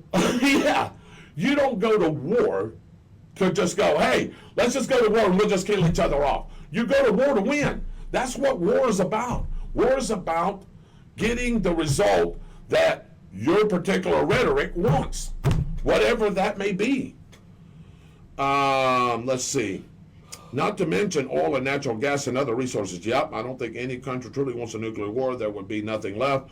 North Korea is the one we need to watch. I agree. But again, would North Korea just want to, Shirley, just nuke us, just to nuke us? I mean, do you don't think they would want this land? Do you think they would just be, just wipe them all off? That's a possibility. He's evil, man. So are they too. Let's see. That's what I've been told by my government connections too. So whatever Kristen was saying about man, there ain't nothing in Las Vegas, just cactus, pears. I had to make there's a part of why all the money they are loaning us, or politicians are so power hungry and greedy, they don't care, right? They don't have the capabilities themselves. They would need others to have their back in a big way. You're talking about North Korea. As far as invading with just people, yes. Nukes, I mean, they've got nukes, we've got nukes. I don't know how good their nukes are. I mean, you hear about them testing all the time. I'm assuming they're effective. I mean, so I just don't know what North Korea would gain out of nuking us except just getting rid of us. So. And then what? Then what? Just like the whole China's president or leader, whichever you want to call it, showed up in San Francisco. They cleaned the streets overnight because they want to make their asset look clean since they put it up as collateral. Whoops. Because our elected officials are too money and greedy and hungry. No, I don't think so, but they have been in training for many years. Yep, Shirley's right. So, yeah, I just don't see it. I just don't see that. So, again, I want to wait and talk. Byron wanted to really talk about this subject, and I'm going to wait and do that. He wanted to talk about the Trump assassination, the second one. And I'm going to let him do that next week when he's here. Yeah. I think that's a great subject for him. He brought up the subject. I don't want to step on his toes with it. So I want him to sort of lead into that, and then we'll all talk about it. But this is just things that I wanted to bring up that we've seen within the last 3 weeks while we've been gone from the show that has happened in our great country. And on top of that, the storms that are going on. You can't control that. Mother Nature, you definitely can't control. So if you're getting a hurricane or a tornado or whatever, that's doing nothing but causing problems too, because generally a hurricane usually floods things, lose power, buildings, tornadoes, same way. So not only are you fighting outside entities that are visible and transparent, you fight Mother Nature too. These storms that are coming through here. Austin could probably give you a little bit more on that, but I mean, so all the things that are happening in the world today, I just want you to realize that you need to pay attention of what's going on. You need to make sure you're doing the right things. Your government's doing the right things. The people that work for you are doing the right things. Because at the end of the day, honestly, and I hate to say this, you got to look out for yourself, number one. It's unfortunate. You know what I mean? Back in the day, we used to all look out for each other. You know what I mean? But today, you have to look out for yourself, number one, because if you're not looking out for yourself or your family, your close family, nobody else is. Right. At least the way I feel about it right now, until I see some change within the government and how they should be working for us. So, let me see here. No, we haven't seen the wrath of our military suspend itself and go straight at it another way. There's stuff that is hidden behind closed doors. The one is going to know about it until there's time. Yeah, I agree. I hope something's good. Okay, Roger Necessary's watching. Hey, David, I'm a single father. My what? What happened here, Jeff? Wait a minute. My wife just broke her hip, and I'm just recovering from cancer, and my daughter is the best thing I have in my life. She has a lot on her heart right now, but she is an AB student. Love her so much. You are right about everything. It starts at home. She has Yep. So, yeah, she goes to Brantford High School, by the way. Jeff, I need to call and talk with you. We haven't had a chance to talk, just been so busy. But we will talk, and we'll talk about this. Yeah, Byron, someone wants struck dead, for sure. Two attempts within a 3-month span. Something's going on. Yeah. And I'm going to let Byron get into that as a show next week. Be quiet about the Hurricanes. Let's leave that conversation alone. It's a touchy subject for some. Yeah. Love you, brother. Glad you are well. Thank you, Roger. Appreciate it. Thank you very much. Someone will always want a politician they hate dead, just not him. Jeff Riggins, the best advice I can give, keep your head up, keep your strength up, and you get through this difficult time, sending well wishes and possibility. Yeah, we all send well wishes to you, brother. I know I used to work with Jeff over at New Millennium, and he went through some surgeries and things, just never really recovered properly. And then he basically had to quit work, and he got into some things, and I didn't know. I knew he had cancer, and I didn't know about. I just heard about his wife's hip the other day. So yeah, Jeff, I'll call you, man. We're praying. We're all praying for you and everything. So the lapses in his protection is very suspect. Yep, that's exactly right, David Roden. Thank you for tuning in. Let me get to some great news. Yeah. Let's forget about this for a minute. And this is one of Byron's favorite subjects, and my favorite subject, and Mitchell's favorite subject, and Sherrod's subject, and Dave's favorite subject. How about everybody's favorite subject in this 27,000 people community? And that's those Bradford Tornadoes. Wow, oh wow, oh wow. All I can say is, anybody that has doubted this team, I'm talking about all those big-time sports writers and everybody all over the state. Oh, Bradford ain't going to be that good. Yeah, they've lost a lot of people. Guess what, David? What? They ain't. They are 4-0. They beat 3 Class 3A teams, a Class 6A team that was ranked 75th nationally. And by the way, hey, guess what? They are 174th now in the country. In the country, 174th. They weren't even in the top 300. That's the top 300 high schools. Now they're 174th, Bradford Tornadoes. They are bad tail. They got a great defense. Now the offense is clicking. I look at the schedule, David, what's left. I don't see nobody beating them. I don't see another loss on the schedule. That's 10-0 regular season. Guess what? We went 10-0 last regular season. Now we'll be 20 regular season victories in a row. Last time we lost was in Live Oak 2 years plus ago, 10-7. This team is on its way to doing some really, really good things, and I am so proud of those boys hanging their head in there. And several players that I want to call out right here. If you'll bear with me, Dave, did we lose the feed there? No. No. Okay. Well, wait a minute. It's down. See me right here, David? Yeah, I'm down. Woo! Hey, I'm down in the Tornado Alley. So the Bradford Tornadoes roster. There we go, David. You know what happened when I hit the table, wasn't it? Yeah. It brought the camera down. So Byron says, "Go Big Red." Yeah. Byron says, "Boo Live Oak," and Mander got the dose of Bradford. They sure did, brother. If you didn't tune in, Bradford took down the #1 overall ranked team in this region, the #1 team in Class 6A, the number 75th team ranked nationally, came into David Hurst Stadium last Friday night. And David, I guess Mandarin hadn't played anybody because they've got a slew of Division I football players that you're going to see on Saturdays next year. And guess what the Tornadoes did? Ran them over. They got a dose of Bradford's defense all night. That quarterback, you know what he said? That freshman quarterback, now they didn't have their 5-star, the kid that's committed to Florida State. He didn't play. I don't think it would have mattered. You can ask Byron. I don't think it would have mattered. Bradford was going to win that game. But that kid said, that freshman kid, when Trente Jenkins pancaked tackled him, you know what that kid got up and told Trente? This is what I told after the game. He said, "Man, I'm tired of this, man." He says, "I'm tired of getting hit by you guys, man. I just really want to get out of here." My gosh, man, really? A Class 6A team, and you're telling A little Class 2A Bradford that you don't want no more of that.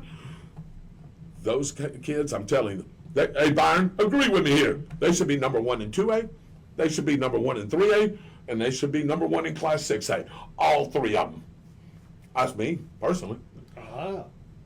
And I haven't seen the latest. I haven't seen the latest FHSAA polls. But Coco was 1 in our class. We were 2. From that victory, we should go to 1, at least for a week, 2 weeks, because Coco has a loss. Now, granted, it's the IMG Academy. IMG Academy is the number 1 team, number 2 team in the nation, and number 1 team in the state of Florida. But you scheduled them. You played them. You got beat, right? You got a loss, right? Doesn't matter. Bradford should be 1. Coco should be 2. But probably not. It's going to be Coco 1, Bradford 2. But we are, Byron, number 2 in the Jacksonville and Northeast Florida power region. Yeah. We're right behind St. Augustine. St. Augustine's 1 and we're 2. And I'm telling you right now, St. Augustine's got a good team. But St. Augustine versus Bradford, I think Bradford could beat them. I really do. I really think Bradford could beat them. There ain't too many. So they're, I think they're, are they 4A? They're 4A. Wow. So they probably got 300 or 400 more students than we do, I guess, is the whatever the cutoff line is. So, yeah, no, they're good. They're good. But we're good, too. And I'm going to tell you, I think Bradford can beat them. There ain't too many teams in the state that Bradford can't beat. Hey, let me tell you right now, maybe with the exception of ING Academy and St. Thomas Aquinas, I put Coco on notice, too, now. I think Bradford can play with anybody. Let's see. Okay. Mandarin got their dose of Bradford. Boo, Live Oak. What an awesome game. Yeah, Bradford's lines dominated the entire game. You heard that, David. The defensive line, the offensive line, those running backs. We kept running 1, 2, 3, 4, 5, 6 of them at a time at them. Couldn't stop it, man. We wore them out. And I'm here to say, I didn't think that we were wearing that like that. But Bradford did. That 18-13 score didn't indicate how Bradford really dominated that game. Just some good old country boys, man. They live in a 27,000 populated county. Go out there and just whip these big boys to pieces. I love that. Don't you love that story? I love it. I do too. I'm telling you right now. Byron, where you at? Byron? Coco better watch out. If they meet Coco down the road, Coco better watch out. But anyway, that was a great win by the Tornadoes. We got homecoming coming up in 2 weeks. We got a bye week this week. Much needed rest. Much needed to get some injuries taken care of. Me and Byron get a little bit of a break. By the way, Grayson McClellan, number 88, the young man that got hurt, he is okay. They took him in for observation. He's fine. He's about, he said the first thing he wanted was something to eat. So I already know he was already feeling good. Did he get a concussion? A slight one, just very little.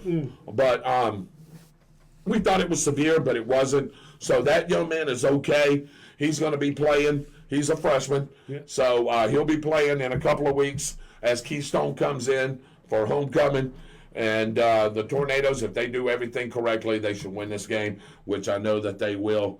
Let's say Bradford's lines dominated. Love to see you Friday night games, DR. Thank you, Jeff. I appreciate it. He's here. We need to stay humble. Yes, Mitchell, I agree. He's right. We can't be the cock of the walk. We got to stay humble, just like Coach Rodgers has got him. Play your game.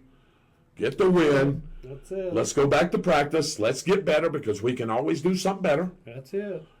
And you keep doing that, that eluded state championship may be just right down the road. Yep. I'm telling you. They can do it, man. I know they can. Let's see. Number 1 in our class for sure. Shirley says, so true, Mitchell. Yeah, absolutely. Being hurt all the way. Bring the hurt all the way to the state championship. Yeah, absolutely. But like we were saying, and some people were saying, got to be humble, got to be straight up. But you should be proud of these young men, your Bradford Tornadoes. Let me just read them real quick. Mikey Oliver, Jamarian Foy, Travis Johnson, Jeremiah Hill, Jaquan Kaysen. Hey, number 4, He's bad to the bone. By the way, hey guys, go and vote. Channel 20's got the Player of the Week, and Jaquez Kaysen is one of those nominees. Go there and vote. Yes, he is. Demarius Lewis, Elijah Lawrence, Zach Polk, our quarterback from Lake City, Columbia, Tyler Berry, who had an interception in the end zone. Remember, we had breakfast with Tyler. Yeah.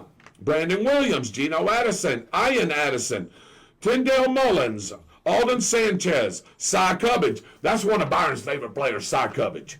Did you know that? He loves that freshman. Oh, yeah. Talks about him all the time. He loves that freshman. So do I. My man, Jeremiah McKenzie. Love Jeremiah McKenzie. My gosh.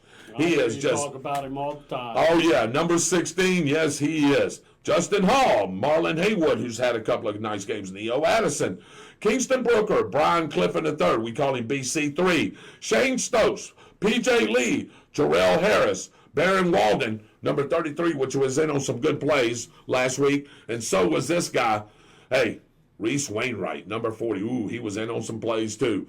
Chase Bro, Daniel Banda, Ridge Bradley, Travis Reed, Caden Carter, Tyler Wallace, Joshua Matthews, Jacob Ferguson, Big Trente Jenkins, Domo McBride, Jaden Hankerson, Kyron Green, big kid, big lineman, junior. Hunter Cochran, Dakota Marston, Ryan Roberts, and Jerome Lennon, head coach Jamie Rodgers and his coaching staff doing a great job with those kids. Really appreciate those guys. Much I can say more except go Big Red. Go Big Red. Want to talk about the Florida Gators? Took it on the shorts a little bit, yeah. Not much to talk about. No, there isn't. I don't like that two-quarterback system that they run. Either pick one or the other. It worked when Steve Spurrier was there against Florida State a couple of times, and I'll get to Florida State in a minute. But they're 1-2. At least they got a win. It was against Samford, but they do have a win. But they may get a win against Mississippi State, which got throttled by Toledo last week at home. The Gators go there. They could pick up a win. That'll make them 2-2. And then the meat of the schedule comes. They still got to play Georgia. They still got to play Ole Miss. They got it's just. Well, I don't know if Georgia's going to be tough to beat. Well, they're always tough. Don't let that one game for you, David. I know Kentucky, man, played them really tough, but Georgia is still Georgia. I mean, you got Tennessee. Tennessee's been throttling people. They're going to get a test when they play Oklahoma this week. Tennessee is, but maybe they can get a win. And then, Napier. Talk about Coach Napier, Billy Napier. I know everybody's talking about the hot seat, buys $26 million contract out, but you got to give this guy a chance. He hadn't really recruited all. He's just now getting his recruiting class in there. You know what I mean? These were players from previous regime that stayed. He's got to work with them. You just got to get them better. Got to find your steady quarterback.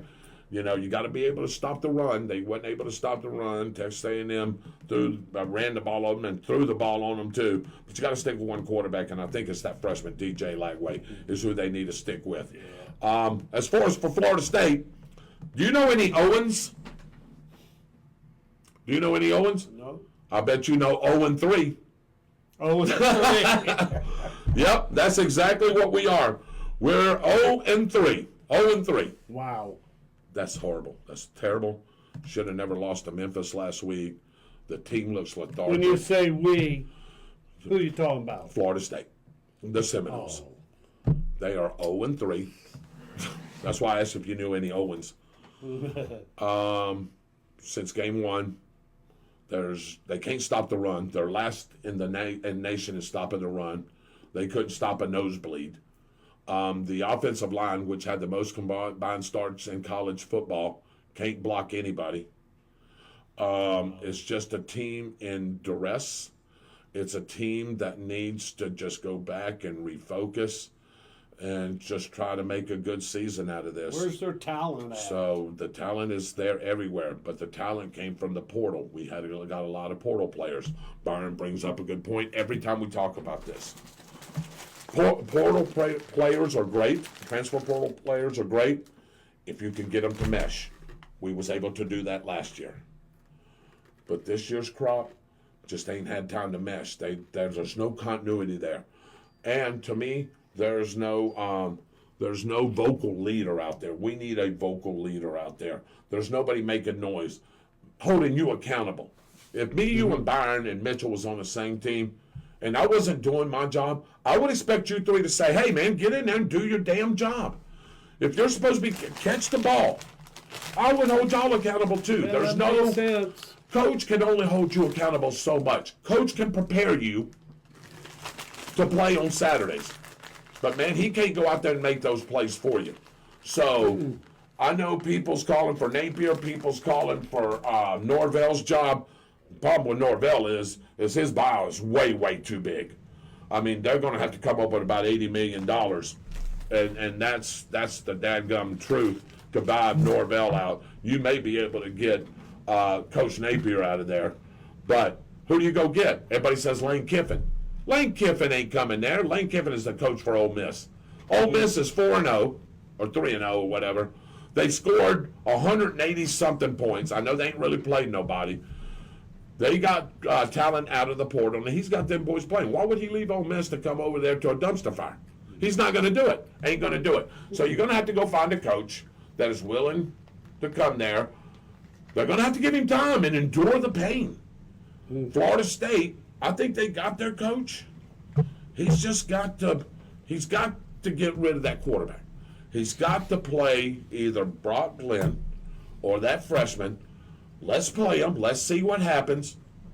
Because I think what he's thinking is, I can still win this with this talent and still play. And it's not going to happen. If you're trying to salvage a season, then you keep doing what you're doing because it's not going to work. If that's what you think, let's play for next year. You're not going to the playoffs. You're 0-3 unless you reel off 9 victories and some other people lose. So you're not going to win the ACC. You've got already 2 losses. Cal comes in this week, and if you lose this one, you're 0-4 and you're 0-3 in the ACC. You're not definitely going to win it there. So you need, and there's tough games coming up. We still got to play Clemson. We still got to play Miami, which is probably going to walk our dog. There's Notre Dame still on the schedule. There's some good teams on that schedule still. So Florida State needs to make a change at quarterback. Let's let one of these young men roll, and let's see what happens. But there's got to be some change at both programs. Let's see here. Mitchell Gunner says, fire Billy. Again, a lot of people calling for his head. The NFL is the problem. Well, yeah, it is. Of course it's the problem. You know why? Because now we're paying players to play college ball. You know what I'm saying? Like Byron said before here on this show, and Mitchell has said, and you said, your prize or what your pay is should be you going to college for free, eating for free there, having the honor to play for a Division I program. And I understand a piece of the pie. I get it. I get the NCAA and the NFL make billions and billions of dollars. I understand that. It needs to be fair across the board. If you're going to do an NIL deal, make sure it's even for everybody. This guy shouldn't get $1 million, and this guy gets $100,000 or $50,000. It's not fair. What's the incentive for this guy to that guy? What if that guy stinks? Again, I hate to say this, our quarterback at Florida State, he's probably getting $1.5 million or $1 million plus, and he's not doing his job. Where do you hold the accountability for that action? Are they getting the money because of their talent? Yes, because of their said position? talent. Said talent position has things to do with it, but of said talent. So if you are one of the top guys in the transfer portal and somebody wants you, they're going to pay you to come there, and they're going to pay you significant bucks. Usually the boosters, usually some company, or usually some local booster is paying that money. Wow. So at some point you got to say, hey, look, your $1 million ain't cutting it, and I think they should have to repay some of that back to the booster or whoever gave it to them. I'm not performing. It should be performance rated, as Byron has said before. It should be performance rated. You go out this week, hey, if you do good and your numbers are good, okay, here's a portion of your money. You go the next week and you suck it up Well, you don't get paid this week. So you Right. better make sure you get that. You save your money right there. You go out the next week. You light the world on fire again. We pay you. Man. That's the way it should be. That's the way it should be. Sounds fair. Yeah. So, I don't think you should pay them at all, to tell you the truth. they just said on that Bradford County Tornadoes are number 91 in the nation in Class 2A. Okay, in Class number 91 in the nation in Class 2A? I mean, you're talking about all the 2As in the country? Okay, because they were 174th, Billy, what I seen in the power poll, in the top 300 power poll, they were 174th. Now, that could be. I think Ron Zook's still available, Byron said. Man, Ron Zook's a good recruiter. I'd love to have Ron Zook. They need to get back to football basics. Yep. Don't hate to say that. Ukulele's terrible and should be sued. Yeah, that's exactly right. So, 8:55 Eastern Time. It's been a great show. We'll get into some more of these things next week. Hopefully, Byron will be back with me next week. Thank you for tuning in. I hope you enjoyed the show. I hope it was informative to all of you guys. Oh, boy. Are you kidding me? Those scholarships should be the payment to play football. I agree. And, you know, Billy said, put Roger as head coach for Florida State. Oh, boy. You just swelled up Roger's head there. But anyway, thank you for joining in. I hope you enjoyed it. I hope the show was informative. I'm glad everybody tuned in. David, there were some great comments tonight. I think we got into some great discussions. I think it's discussions that need to be really heartfelt and Yes. taken in stride, and making sure that you do the right thing for you and your family. And this vote is going to be the most important vote probably in our lifetimes, because this can change the narrative of our country one way or the other. Wow. So, you know, I hope I've given you some insight on some different things. Byron, I'm glad you tuned in. Mitchell, you chimed in. Don't forget, On the Spot Motorsports Media show is going to be on Thursday at 7 o'clock. I'm not sure who his guest is, Mitchell's guest is, but you can catch Mitchell and Robert as they bring you that great show. If you're into racing or motorsports or anything to do with that, that's the show you want to tune in on Thursday nights at 7. On behalf of the missing Byron Bagwell, the missing Austin Stevens, our dancing destroyer, super dancing destroyer himself, Super Dave Holland, directing and producing the show. I'm creator and host David Rodgers. God bless you. Y'all have a great night. Y'all have a great week. And we'll see you next Tuesday night with some more great entertaining news, sports, and other things. God bless you guys. Have a great night. There's no argument over the choice between peace and war. But there's only one guaranteed way you can have peace, and you can have it in the next second. Surrender.